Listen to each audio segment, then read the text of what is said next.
Notice is hereby given of the regular meeting of the Board of Education of the town of Westfield in the County of Union, New Jersey at 6:30 p.m.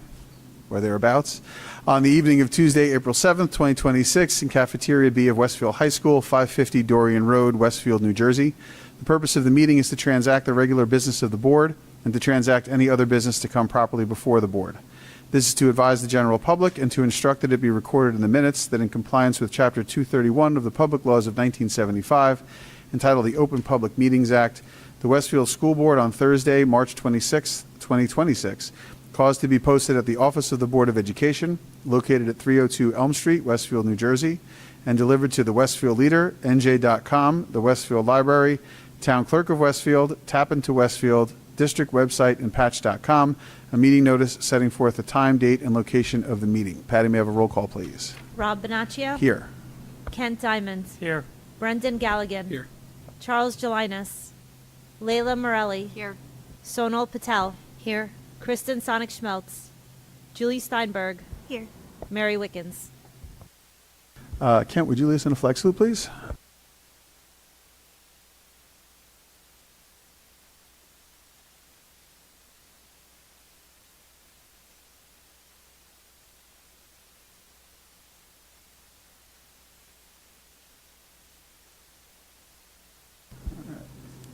We are going to move right into announcements and recognitions. We will start with those recognitions because I know everybody can't wait to get back and get to homework and other things, right?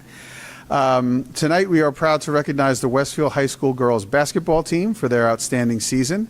These student athletes showed great commitment, resilience, and teamwork all season long. They pushed themselves to improve while supporting each other every step of the way. Their hard work and unity are clearly reflected in their success. We also extend our sincere appreciation to the coaches and families whose guidance and encouragement continue to play an essential role in these students' athletic journeys. The Westfield High School girls basketball team captured the NJSIA North Jersey Section 2 Group 4 Sectional Championship. And I will tell you, I was lucky enough to get to the state championship game. I know it didn't work out exactly how everybody wanted, but if you wanted to see real teamwork, real effort, real heart, real fight to the end, all you had to do is go watch that game. It was great effort, great effort, and you really made Westfield proud. So congratulations. It was excellent play. So before I ask Coach Liz McKeon up to say a few words, let me first call each member of the team up to receive a certificate of recognition from our superintendent. He's over there. As you accept the certificate, please proceed to the stage to await a photograph. Your families will be invited to take pictures as well. We'll start with Lila Hafer. Darby Hubner. Sophie Lane.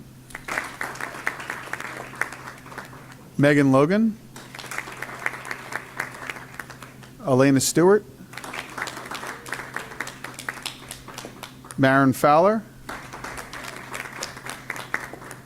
Violet Hughes. Peyton Reed. Kate Simbor, Katie Lane, Erin Whalen, Jella Hollins, Angelina Tessitore, and the team manager, Kayla Rose Redding. Now for the three coaches, we have Coach Zach Warswick. We have Coach Brian Simonecki and Head Coach Liz McKeon. Coach, the floor is yours.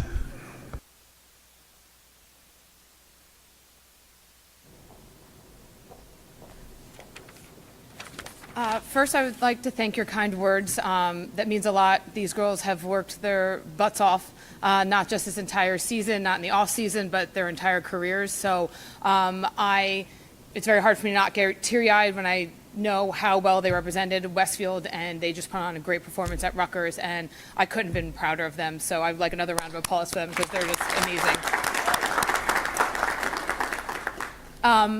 Lucky for you guys, we already had our banquet, so I won't go through my whole 15-page speech. I'll just give you the highlights. But for those that are not familiar with our team, this is just an amazing group of women, and I'm just going to go through a couple highlights. We finished the season 23-8. We reached the county finals for the 10th time as a program, 9 of the last 11 county finals we have been in. We went back-to-back sectional champs. We were here last year. This is the first time in school history that we went back-to-back, and we've won 3 sectional championships in the last 5 years. And we made a state final appearance, which is only the 2nd time in school history. So these women are just amazing, so I'm very proud of them. We did have some, a lot of records broken this year. Our point guard, junior Marin Fowler, she tied the single game record for assists with 11 versus Watchung Hills in the state tournament.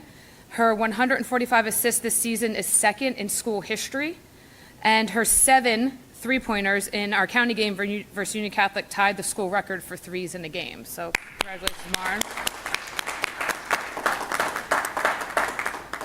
Senior captain Sophie Lane, she scored 535 points this season, which is the single season scoring record. She's also the 7th female to score 1,000 points in school history, ending her career as the 4th all-time leading scorer with 1,222 points. Another senior captain, Megan Logan. Megan has been on the team for 4 years, and she finished in the top 10 for every single category in school history.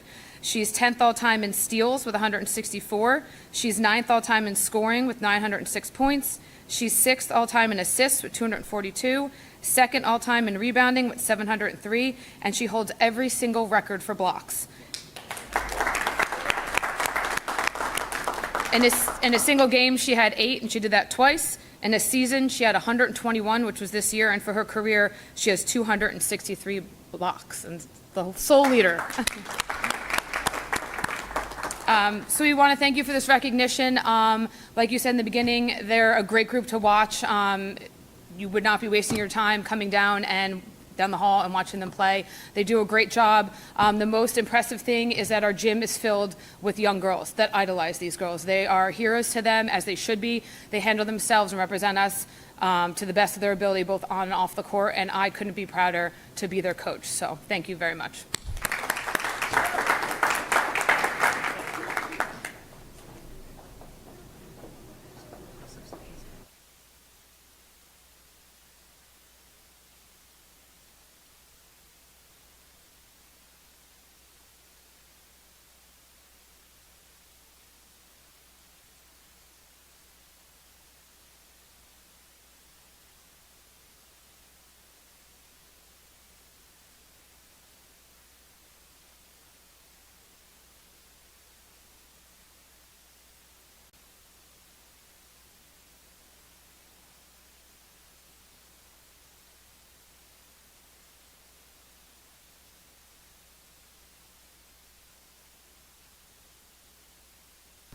All right, we'll move next to announcements. I think there are only 3. Kent, can you start, please?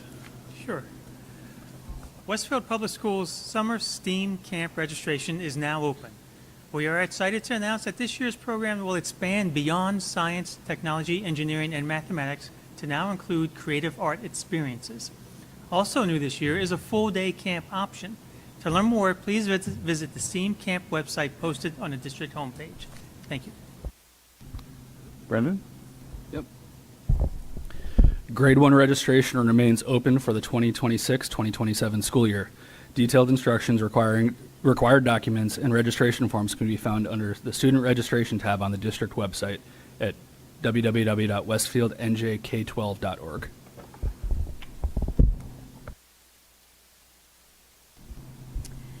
The next regular public meeting of the Board of Education will be on Tuesday, April 14th in Cafeteria B at Westfield High School, beginning at 7 p.m.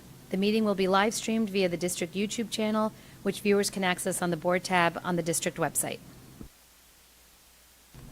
Excellent. That's the announcements for today. I have Oh, you have one? Yeah. Oh, sorry, missed that one.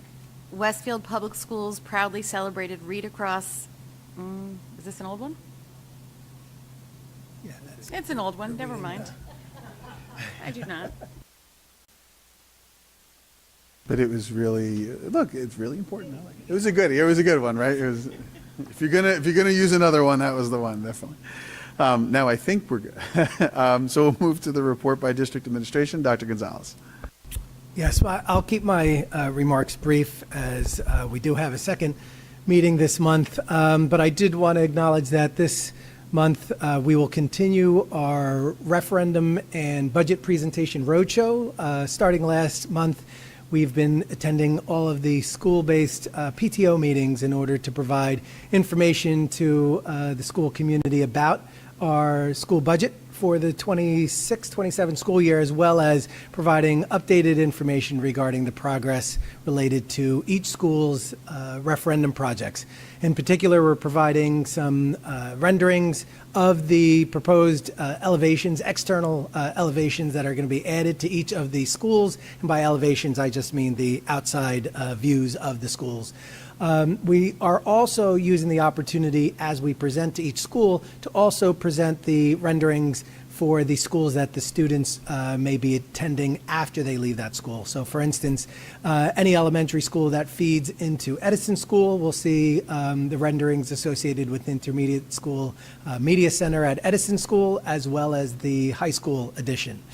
If you're on the side of town that feeds Roosevelt Intermediate School, then you would also see your elementary school, Roosevelt Intermediate School, Media Center, as well as the high school. And all of that is really to demonstrate to the community the value of proposition that is associated with this referendum that really allows all of our students to maximize the benefit across their entire K-12 experience.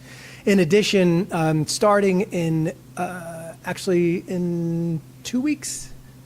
No, actually on Monday, I think, is our first Coffee with the Superintendent. So at the elementary schools, we will be revisiting our Coffee with the Superintendents, whereby myself and members of the cabinet level administration will be out during the drop-off in the morning with some coffee, waters, and some light refreshments, along with a pull-up banner that will show some of the renderings associated with the projects. We're really trying to seek the opportunity to engage with members of the school community about the upcoming projects. We want people to continue to be excited.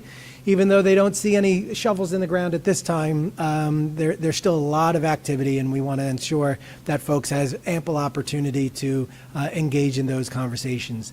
And last but not least, on April 14th, our next board meeting, we will plan a presentation that will include an overview of the progress that I just shared for each of the schools, as well as a presentation by our construction management company, who will be present also to identify their role in the progress that is being made and the progress that will get us to September 2028 opening. So a lot of work ahead of us, a lot of information coming, and we're excited to share that in the weeks ahead. And that concludes my report this evening. Excellent. Thank you, Dr. Gonzalez. We would next would be our high school student representative report, but Ben is very busy studying, I am sure. He wasn't able to make it today. He will be back, I think, for next meeting. Either that or we have to get the teachers to give him less work. Now move to board committee reports. I do not believe that curriculum or finance have met since our last meeting. That's accurate all the way around. Okay. I do know PPG has met. So Sonal, if you have a report. The PPG committee met on March 19th from 4 to 5:30 in the Elm Street second floor conference room. Committee members in attendance included Mary Wickens, myself, Layla Morelli, and we met with Dr. Gonzalez and Dr. Greer. Dr. Greer began by presenting an overview of the district's application to the New Jersey Department of Education to participate in the limited CE pilot program. The committee discussed how this pilot opportunity aligns with the district's strategic plan goals by supporting efforts to expand and diversify the educator candidate pool, with the intent of strengthening recruitment pathways and ensuring the district remains competitive in attracting high-quality staff. The committee then discussed the status of the district's cell phone ban policy update. While no policies were formally reviewed at this meeting, the superintendent shared that the district is awaiting additional guidance from Strauss Esme regarding policy language and implementation considerations for next year. Dr. Gonzalez reported that the administrative team is actively reviewing the NJDOE guidance and will share information through staff and district newsletters so that families in the broader community understand what changes may be forthcoming. In preparation for future action, the committee reviewed key decision points that will require board direction, including determining the scope and stringency of the district's approach beyond the state's baseline, whether restrictions should extend to school buses and school-sponsored events outside the regular day, and which device storage method will best fit building operations and student supervision. The discussion also addressed whether the district should differentiate expectations by grade level, how progressive consequences and confiscation procedures should align with the Code of Student Conduct, and what emergency retrieval protocols would be necessary if locked pouches or school-managed storage are used. The committee also noted related considerations about device management tools and strengthening digital citizenship instruction with programming that supports healthy technology use. Following up on prior discussions, the committee reviewed updated drafts of the 2028, 27-28, and 28-29 school calendars. The committee reaffirmed that the current working drafts assume a student start date on the day after Labor Day for each year and continue to aim for an end date in mid-June whenever feasible. The committee noted that the placement of holidays and cultural observances can create challenges, including conflicts with staff professional development days and the potential for interruptions to instructional continuity when observances fall intermittently during the week. The committee discussed the importance of reviewing calendar options with administration and the association to understand impacts on students and staff, and it reiterated interest in exploring approaches that support ending the school year as early as possible. The committee also acknowledged that as observances continue to evolve, the district may need to consider how recently added observances are reflected in calendar development and what instructional considerations would be necessary in any instances where schools may be open on cultural or religious observances. The committee concluded by reviewing and refining the draft Board Goals Action Plan. Members confirmed that the plan now identifies 3 key activities for each board goal for a total of 12 activities across the coming year. The committee noted that, consistent with the discussion from the March 16th board meeting, the draft has been shared with the full board and will be discussed during unfinished business. The PPG committee will collect board feedback, make any necessary revisions, and prepare the final document for placement on the April 14th board agenda for board consideration and a vote. The next PPG meeting is scheduled for this Thursday, April 9th. Thank you. Excellent. Thank you. We will now move to recognize the public on agenda action items only. This public comment will also serve as the public hearing for the budget. During this portion of the meeting, district residents and staff are invited to address the Board of Education on agenda action items only, including public hearing on the budget. As a courtesy, please allow current students and staff of Westfield Public Schools to speak first. The board requests that individuals sign in and state their name, municipality of residence, and group affiliation if applicable for the record. The specific action items they are commenting on, those are the color-coded items on the board's agenda at numbers 9 to 12, and asks that all remarks be directed to the board president or designee, not to individual members or staff. The board asks that members of the public be courteous and mindful of the rights of other individuals when speaking. Specifically, comments regarding personnel matters are discouraged and cannot be responded to by the board. Students and employees have specific legal rights afforded by the laws of New Jersey. The board bears no responsibility, nor will it be liable for any comments made by members of the public.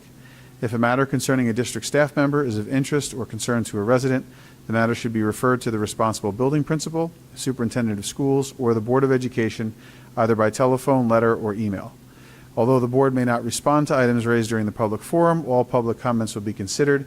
Please note that if any member of the public becomes disruptive during the meeting, the board president may terminate the participant's statement. Continued disruptions may result in removal from the meeting or adjournment of the meeting.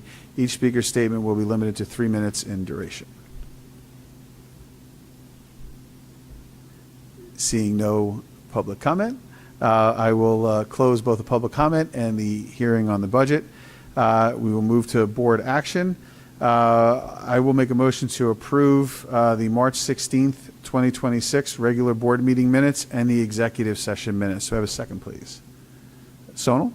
We just voice vote, I assume. All in favor? No? Any opposed? Any abstentions? That passes. I will also move the item 9, the governance item on our agenda. I'll move item A for board approval. Do I have a second? Second will be Kent. Patty? Rob Bonaccio, Yes. Kent Diamond, Yes. Brendan Galligan, Yes. Charles Jelinas, Layla Morelli, Sonal Patel, Yes. Kristen Sonic Schmeltz, Julie Steinberg, Abstain. and Mary Wickens. Okay, we'll now move to the personnel items on the agenda. Sonal? I'd like to move items A through Q under the personnel section of tonight's agenda. Can I have a second? Thank you, Kent. Dr. Gonzalez, is there anything you need to, at this point? No?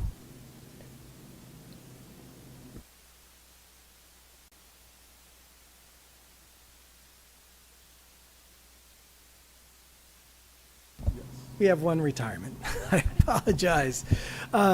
This evening, we do have one retirement, and that is included in tonight's agenda, announcing the retirement of Dr. Andy Perry. Dr. Andy Perry has served as the principal in the Westfield Public Schools since January of 1992, dedicating more than 3 decades of leadership to our students, staff, and families. For many years, he has led the Washington Elementary School community with a steady, student-centered approach, and he joined Washington as the principal in 2006. Under Dr. Perry's leadership, Washington Elementary School was named a National Blue Ribbon School in 2019, an honor that reflects strong teaching and learning, a positive school culture, and a community that consistently shows up for children. Dr. Perry himself has emphasized that this kind of success is never the work of one person, noting that it takes a village, and recognizing the combined efforts of educators, family, and the district in supporting and helping students thrive. Throughout his tenure, Dr. Perry has been known for building a true sense of community and for creating school spaces where students feel known and celebrated. He has consistently highlighted the importance of family engagement and the meaningful traditions that connect school and home, including events such as Washington's Women's Tea, which brings special guests into the school to celebrate learning and relationships. Dr. Perry's lasting contribution is not only in the recognitions he's earned, but in the everyday culture he helped shape. High expectations, paired with care, pride in school, and a deep belief in what young learners can do when surrounded by adults who work together on their behalf. We thank Dr. Perry for his extraordinary service to the Westfield Public Schools and wish him great health, happiness, and fulfillment in his retirement.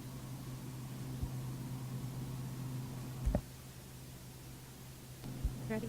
You ready for a vote? Well said. Yeah, we're ready for vote. Rob Bonaccio, Yes. Kent Diamond, Yes. Brendan Galligan, Yes. Charles Jelinas, Layla Morelli, Yes. Sonal Patel, Yes. Kristen Sonic Schmeltz, Julie Steinberg, Yes. Mary Wickens. All right, we'll next move to finance and facilities. Kent? Yes, I'm going to do it in 2 parts tonight. First, I'd like to move item A, which is the 2026-2027 budget. Before I ask for a second, let me give you some highlights. Total expenditures in the general fund are $142.5 million. Taxes to be raised are $128.4 million. Debt service is $2.2 million, but taxes to be raised, and that's $1.4 million. So the total budget is $146.7 million, but taxes to be raised are $129.9 million. Included in this budget is $1.265 million for a bunch of projects which will, McKinley Boiler, the Edison Auditorium, field improvements at Edison, Roosevelt floor replacements, Westwood High School courtyard upgrades, gym and cafeteria upgrades, and district-wide security enhancements, among others. Also in this budget is a surplus of $1.5 million, which is great. And then also want to highlight that this budget includes an increase in medical and health insurance of $5.2 million, which is about 20% increase year over year. And that is it for that. Do I have a second on the budget? Second. Thank you, Brendan. All right. Rob Bonaccio, Yes. Kent Diamond, Yes. Brendan Galligan, Yes. Charles Jelinas, Layla Morelli, Sonal Patel, Yes. Kristen Sonic Schmeltz, Julie Steinberg, Yes. Mary Wickens. Okay, and then secondly, I'd like to move items B to K under the finance and facilities. but I also would like to call out some donations here. First, we have the Westfield Boosters donating $2,395 to purchase banners for the Westfield High School softball field dugout. So a special thank you to them. And second, we have an anonymous donation of $175,000, yes, you heard me right, for new playground equipment for Wilson. So tonight's donations are $177,395, and our year-to-date school total is a whopping $483,191.44. Ken, So- may I say something about the anonymous donation? I was asked to by the Wilson PTO. Sure. All right. The Wilson PTO reached out to me as the liaison and asked me if I could make a quick comment on it. Okay. Is that okay? So I'm just going to read what they sent me. We're currently in the process of securing a significant philanthropic gift to support Wilson Elementary. Details are still being finalized, and the donor has requested to remain anonymous at this time. We are grateful to the Wilson Project Playground Committee for their continuous effort in building support for this project. And I just want to say how proud I am and how impressed I am with the Wilson PTO and the Wilson community for securing this donation. Excellent.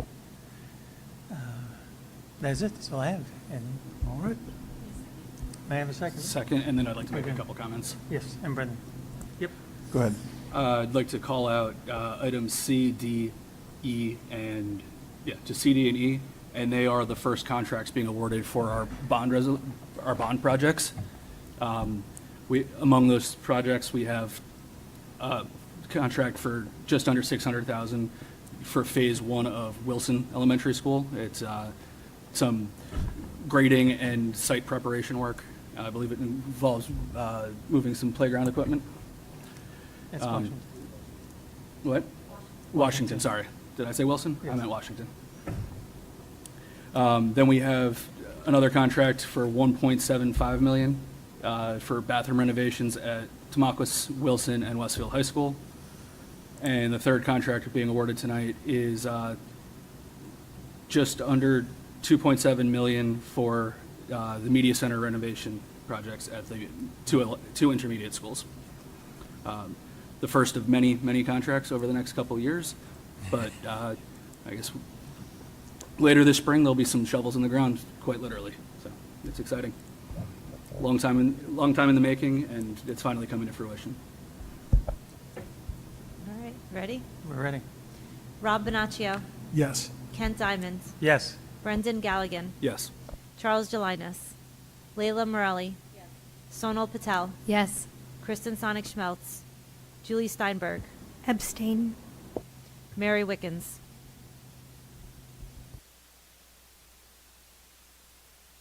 All right, next we'll move to curriculum instruction and programs. Layla?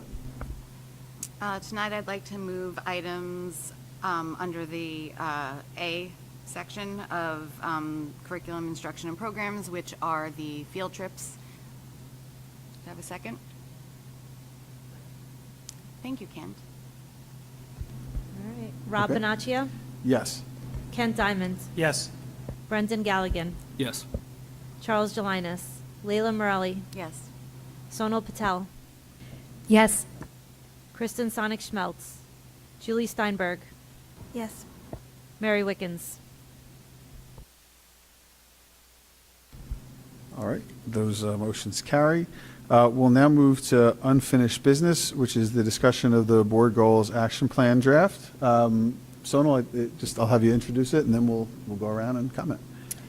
Sure. Just to recap, in August, after the NJSBA training, board members were asked to submit suggestions for board goals. Then we worked through them in the fall, and in October, the committee report recommended review. And after reviewing with the NJSBA field representative, we came up with 4 board goals that were. Board Goal 1 was around reviewing and strengthening board governance protocols. Goal 2 would increase board and committee use of data. Goal 3 is build board capacity around HIB oversight responsibilities, and Goal 4 was engage in ongoing board development and activities towards certification. Those goals were voted on and approved by the board in our December meeting. When the PPG committee met when we last met, I don't know when that was, we went through action plans, coming up with the idea to come up with 3 action items per board goal, coming up with a total of 12, which is what I had read in our committee report. We proposed that, or really sent that to the full board last Wednesday, April 1st. We're looking for feedback from board members, so we've gotten some feedback already from Julie, and anybody else that has feedback, please send it to myself and Mary. We will be meeting this Thursday to review and discuss all of the suggestions that are sent in, the feedback that's sent in, so that we can prepare a final presentation for the action items for by next Tuesday, which we will, after Thursday's meeting, we will then have out to the full board by the weekend so that everybody can review it prior to next Tuesday's meeting. All right, so I'll open the floor if anybody has additional comments to add. This isn't the only time, by the way. If things come up, as you review the goals and over the course of the next week, please feel free to step in. I just wanted to make sure we had the public time. Julie, go ahead. So I wrote down my remarks in advance, but if this isn't all, if there's any questions, let me know. But I just tried to write it all down so it would be cohesive. First, I wanted to say thank you to the PPG and to everybody who took time to create the action plan and for all the hard work that went into getting it prepared. I do want to take a moment to frame my feedback at a high level and also clarify how it connects to my prior actions and votes here. Over the past year, we've had real governance concerns raised around roles, communication, and how we function as a board. This came up in public discussion, in our training with the NJSBA, and in our self-assessment, which pointed to gaps in accountability and shared understandings. So my expectation was this action plan would directly address those issues, not just through structure, but also how the board actually carries out governance.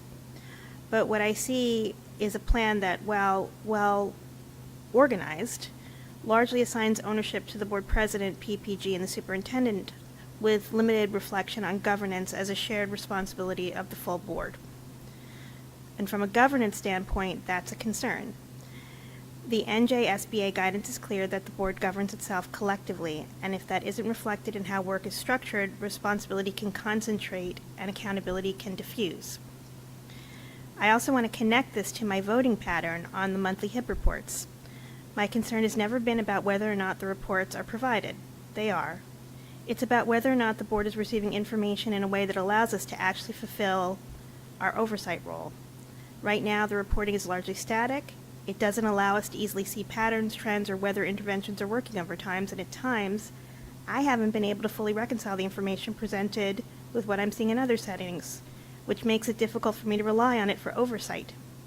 And from a risk and controls perspective, which is really the lens I'm always looking through, that makes it difficult to rely on the information for meaningful oversight. And without that clarity, it's also difficult to ensure that things are aligned with expectations and priorities. I would also note that this dynamic is not limited to HIB reporting. We see similar patterns in other areas, and in those cases, we're being asked to take formal action, but the information provided is largely limited to summary resolutions without consistent visibility into the underlying data or process. And we don't always have a place in which we can have conversations about that. We're limited through the very nature and structures that we have to work within. And that's not anybody's fault. That's the nature of what we have to work with. And we need to come up with a creative means to address that. While I understand that certain actions may be constrained by statute, the board still has a responsibility to be sufficiently informed in order to exercise oversight. And when information is provided in a way that limits that visibility, it becomes difficult to confidently meet that responsibility for me. When I look at HIB on the action plan, I see a strong focus on compliance, training, reporting cadence, and policy review. And those are important, especially as district goals. What I don't see is the board side of that, the controls and structures we actually need to carry out in our oversight role. Reporting is our primary oversight tool, and I don't see it as a defined role for the board in shaping how that reporting is structured, what information is included, or how it's used. I also don't see a focus on improving usability of the reporting itself, whether it allows us to identify patterns, evaluate whether or not changes in policy, process, finance, whatever interventions we are recommending as a board are actually working over time. And without that, we're receiving it not information, but not necessarily a form that supports effective oversight. I do think there's an opportunity here, and obviously this isn't just for HIB, it's in other areas too. I do think there's an opportunity here. My understanding is that more robust reporting systems capabilities exist within our current systems, and when we've had the ability to engage more directly, including with vendors, it's helped us better understand what's actually happening. Creating space for that kind of engagement would help strengthen our ability to oversee this area. I do think there's an opportunity to reconsider whether or not our current structures are giving us enough space as a board to fully engage meaningfully in governance. So for me, this is all connected. The same concern that has informed my HIB votes is what I don't yet see resolved in this plan. If the plan is more clearly anchored in governance responsibility for the full board and strengthened to how we receive and use information for oversight, particularly in but not exclusive to the HIB area, I would feel much more comfortable in supporting it. I think we're close. I think a lot of hard work and good effort has gone into this. I just don't think we've under-addressed this underlying issue. I do think it reflects progress, and again, I appreciate the work that's gone into it. Thank you. Thank you. Brendan? Yeah. First, you guys have put together a very comprehensive set of suggested action plans for the board goals. Want to give a couple suggestions, and two of them actually sort of contradict with each other, but the reasoning is worth hearing. This board has gone through a lot of change over the last couple of years. We went from a seasoned board to a very novice board, and now we have a mature board again. And we have to balance leveraging people's experience with channeling information to the top. You don't want to create an experience gap if a few key board members decide to not run for re-election or lose their term, where we're left with a vacuum of leadership and experience. And the best way I can see to do that is undo a change we did a couple of years ago. At one point, this board had 9 operating committees. That was too many. But we've consolidated down to 3. And that makes it so that information is lumped together in similar categories. And like finance and facilities makes perfect sense. You can't do anything facilities related without it affecting finance. Those were 2 separate committees that were combined for the right reasons. We had 4 different committees that now have become PPG. What that does is it makes it so there's one, instead of having 7 or 8 board members gain experience running a committee, even a small sort of inconsequential committee, you now have a few board members with experience that are chairing the committees, and junior board members aren't getting the same kind of opportunities. Again, goes back to the power vacuum if leadership changes. So I would suggest the board analyze the committee structure and create one committee for sure, a super committee coordinating among the committees. We had called that long-range planning in the past. When I was board president, I took the committee chairs and made them the committee so that it became a super committee for coordination purposes. While we have 3 standing committees, you have 3 chairs plus the board president. There's your sub-quorum threshold, and can allow committees to meet, or committee chairs to meet on a regular basis to share information and strategize going forward. And just, so that's all under goal 1, and they do contradict because we don't want to waste everybody's time, but we don't want power to be left, or a vacuum to be left if somebody leaves. And then when it comes to committee goal 2, goal 2, don't use data for data's sake. Make it meaningful. There should be a strategy behind what data is requested from committees of the administration. Everything we ask for takes manpower. The last thing we want to do is create burdens because it sounds like it might be good to know about X, Y, and Z. and then not have a plan to implement based on the results of that data. So value our administrators' time, value board members' time. Don't create reports for no reason, just to say we're looking at all the data. And yeah, I mean, we have a functioning board. There's no question about it. So little things can be tightened up, and I look forward to seeing what happens. Excellent. Excuse me. Thank you. Other comments? Okay. So again, thank you for the comments. Thank you for the thoughtfulness. Again, if anything comes up, we have a moment where we say, "Gosh, I wish I would have said." We can still do that, whether that's commentary or even specific suggestions to include, as far as the indicators. I want to thank the committee as well for all this work. I want to thank the board for continuing to push this work along. We do a lot here. There's been a lot of budget stuff going on. There have been plenty of other things going on. But we all have to make sure that we can walk, chew gum, and do many other things, quite frankly, at the same time. And this board has become very adept at that, and I want to thank also the district administration for helping us along in doing that as well. So with that, I'll close unfinished business. There is no new business submitted for this meeting, and I'll move now to liaison reports, if there are any. Seeing none, I will move to our, to our second public comment session. During this portion of the meeting, members of the public are invited to address the Board of Education on any topic. As a courtesy, please allow current students and staff of Westfield Public Schools to speak first. The board requests that individuals sign in and state their name, municipality of residence, and group affiliation if applicable for the record, and asks that all remarks be directed to the board president or their designee, not to individual board members or staff. The board asks that members of the public be courteous and mindful of the rights of other individuals when speaking. Specifically, comments regarding personnel matters are discouraged and cannot be responded to by the board. Students and employees have specific legal rights afforded by the laws of New Jersey. The board bears no responsibility, nor will it be liable for any comments made by members of the public. If a matter concerning a district staff member is of interest or concern to a resident, the matter should be referred to the responsible building principal, superintendent of schools, or the Board of Education, either by telephone, letter, or email. Although the board may not respond to items raised during the public forum, all public comments will be considered.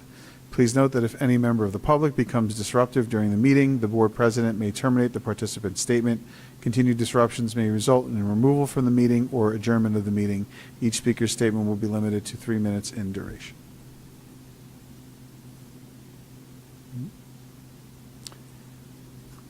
Seeing no one approach, I will close the second public comment session. And with that, I will make a motion to adjourn. Do I have a second?